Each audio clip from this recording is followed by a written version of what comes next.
السلام علیکم ورحمۃ اللہ وبرکاتہ۔ نحمدہ و نصلی علی رسولہ الکریم۔ بسم اللہ الرحمن الرحیم۔ عزیز طلبہ، اس ویڈیو کے اندر ہم حمد کی مشق کریں گے۔ دیکھیں سوال نمبر 1، درج ذیل سوالات کے مختصر جواب تحریر کریں۔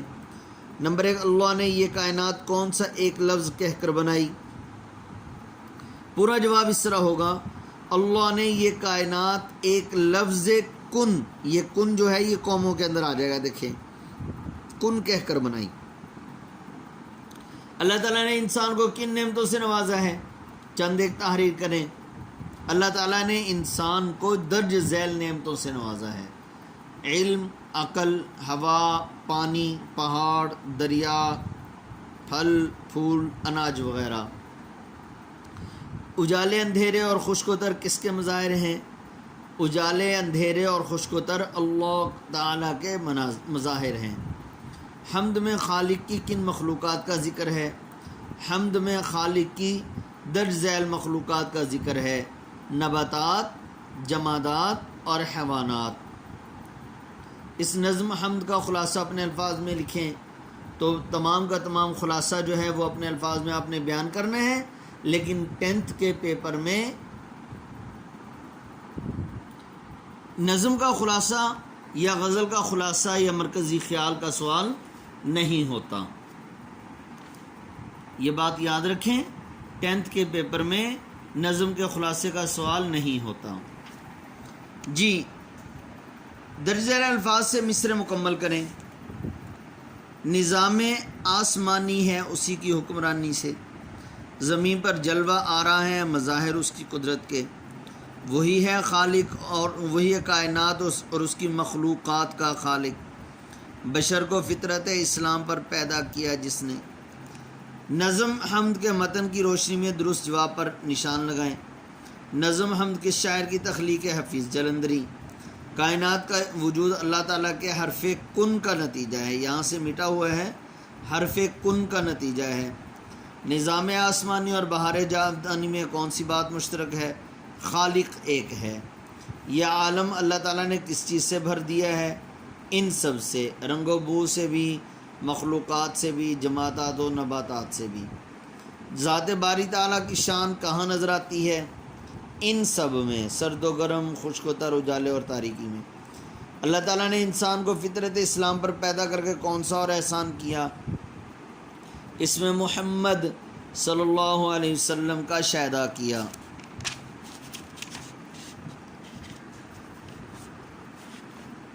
جی، کالم یہ بھی پیپر میں نہیں آتے، لیکن دیکھ لیں، ایک حرف کن، عالم کا پیدا ہونا، بہار جاودانی، باغبانی سے، بشر کا پیدا ہونا، فطرت اسلام، کائنات، خالق، بچھائے دسترخوان نعمت۔ متضاد بھی 10th کے پیپر میں نہیں آتے، لیکن ساتھ ساتھ یہ دیکھ لیں، شمس، قمر، سرد، گرم، تر، خشک، تاریکی، اجالا، خالق، مخلوق، ثابت، ٹوٹا ہوا۔ درج ذیل الفاظ کے معنی لکھیں۔ حرف کن، لفظ کن یعنی ہو جا، صدائے ہاؤ، شور غل کی آواز، کشاکش، چہل پہل، کھینچا تانی، بہار جاودانی، ہمیشہ کی بہار، جلوہ آرا، نظر آنے والی چیزیں، جمادات، پہاڑ پتھر وغیرہ یعنی جو سخت چیزیں، ٹھوس چیزیں، بشر انسان کو کہتے ہیں۔ حمد کے مطابق الفاظ کو ترتیب دے کر مصرع بنائیں۔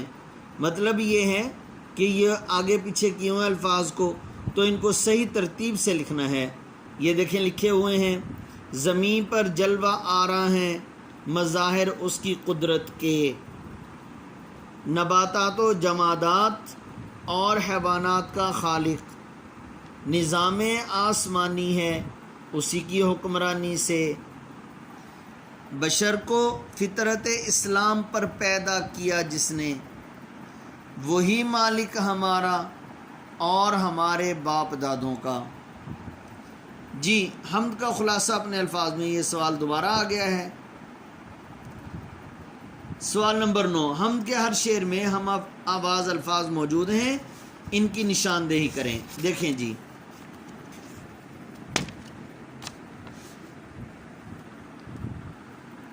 کر بھر، نظام آسمانی، بہار جاودانی، حکمرانی، باغبانی، قدرت، نعمت،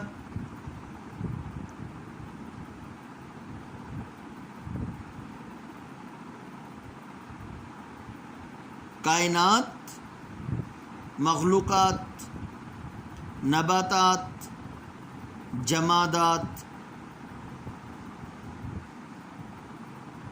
ارادوں، دادوں، پیدا، شیدا، یہ ہم آواز الفاظ ہو گئے بھائی۔ جی آگے درج ذیل الفاظ پر اعراب لگائیں۔ یہ اعراب دیکھ لیں بھائی۔ حرف کن، حرف کن، جمادات، نباتات، بشر، قرآن پاک کے اندر اسی طرح اعراب لگے ہوئے ہیں۔ قل انما انا بشر مثلکم یوحی الی انما الہکم الہ واحد۔ نعمت، نون کے نیچے زیر، عین کے اوپر جزم، میم کے اوپر زبر، تا کے اوپر جزم، نعمت۔ جی ہم کے تیسرے اور چوتھے شعر کی تشریح کیجئے، یہ تشریح ہوگی۔ آگے دیکھیں جی، آگے کچھ نظم کی تعریف اور غزل کی تعریف کی ہے انہوں نے، اس کو سمجھیں۔ نظم کے لغوی معنی تنظیم اور ترتیب کے ہیں، مطلب ترتیب کے ساتھ کسی چیز کو رکھنا۔ نظم کے لغوی معنی، لغوی لغوی لفظ نہیں ہوتا، لغوی ڈکشنری کو ہم اردو میں لغت کہتے ہیں، تو یہ لغوی معنی ہوگا۔ تنظیم اور ترتیب کے، عام مفہوم کے مطابق ہر کلام منظوم نظم ہے۔ کلام منظوم یعنی جو اشعار کی شکل میں جو چیز بات لکھی جاتی ہے وہ کلام منظوم اس کو کہتے ہیں۔ ایسا کلام جو اشعار کی شکل میں لکھا جائے اس کو کلام منظوم کہتے ہیں۔ لیکن اصطلاح سخن میں، سخن کلام کو کہتے ہیں، یعنی شاعری کی اصطلاح میں، شاعری کی ٹرم میں ہم اس کو کیا کہیں گے؟ نظم۔ ایسی مسلسل اور مربوط صنف ہے، مربوط رابطے والی، کہ ایک بات کہی اس کے بعد شعر کے اندر ہی دوسری بات کہہ دی، اسی طرح شعر کے اندر تیسری بات کہہ دی، تو مربوط، ہر بات کا دوسری بات کے ساتھ، ہر شعر کا دوسرے شعر کے ساتھ کانٹیکٹ ہے، اور پتہ چلتا ہے کہ یہ بات کس طرح ترتیب کے ساتھ لکھی ہوئی ہے۔ مسلسل اور مربوط صنف قسم کو کہتے ہیں جس کا ایک مرکزی خیال ہوتا ہے۔ شاعر اسی مرکزی خیال کو ذہن میں رکھ کر داخلی اور خارجی تاثرات قلم بند کرتا ہے۔ نظم کے لیے حیت اور موضوع کی کوئی پابندی نہیں۔ نظم، پوری نظم ایک بحر میں ہوتی ہے۔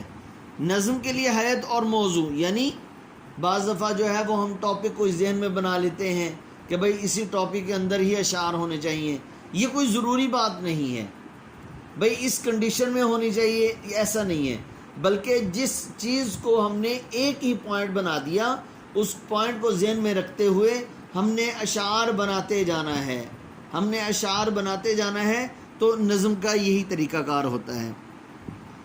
اس میں قوافی کا ایک معین نظام ہوتا ہے۔ اردو شاعری کو محمد حسین آزاد، مولانا حالی، علامہ اقبال، جوش ملی آبادی، حفیظ جلندری، ظفر علی خان، احسان دانش اور فیض احمد فیض نے نظم کی دولت سے مالا مال کیا۔ جی غزل، غزل عربی لفظ ہے لیکن اس صنف سخن کو ایرانیوں نے رائج کیا، یعنی شعر و شاعری، سخن کہتے ہیں کلام کو، سخن کا معنی کلام، یعنی شعر و شاعری کی اس قسم کو ایرانیوں نے رواج دیا تھا۔ غزل کے لغوی معنی عورتوں سے یا عورتوں کے بارے میں باتیں کرنا کے ہیں۔ ہرن جب خوف زدہ ہو کر دردناک چیخ مارتا ہے تو اسے بھی غزل کہتے ہیں۔